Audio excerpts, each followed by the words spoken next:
This video will be an introduction to the perfect tenses.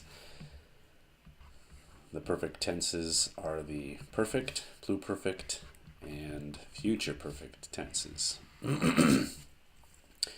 So if we recap the aspects that we've covered, we have the durative aspect, which denotes incomplete, complete action, and that the action of the verb spans over time.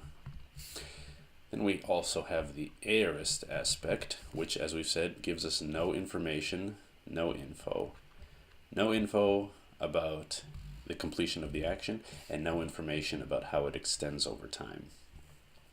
Some people categorize the perfect as an aspect.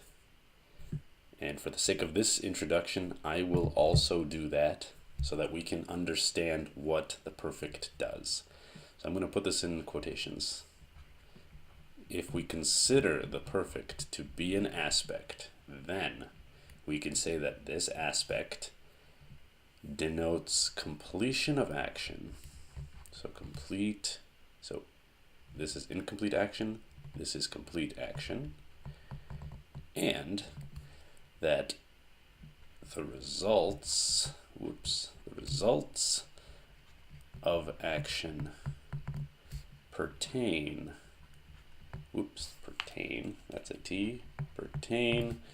to the time.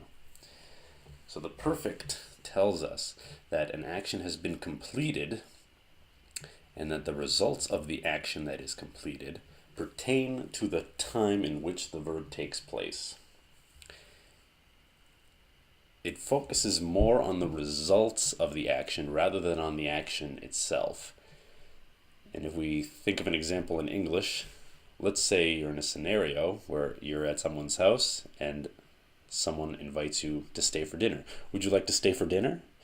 You could reply, yes, I want to stay for dinner. Or if you can't stay for dinner, you could say, I can't stay for dinner. I have already eaten. I have eaten. This here, I have eaten, is telling us that your state of hunger is full.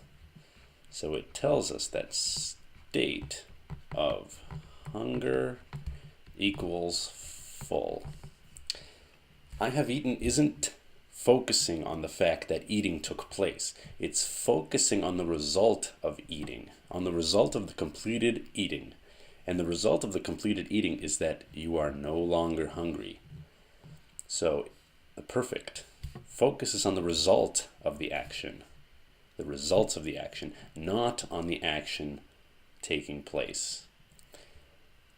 So you can't stay for dinner because your state of hunger has changed as a result of the action being completed. And as we said here, it focuses on the results of the action pertaining to the time of the verb taking place. We will see this in each of the three tenses, in the perfect, in the pluperfect, and the future perfect. We will see examples of all three of these.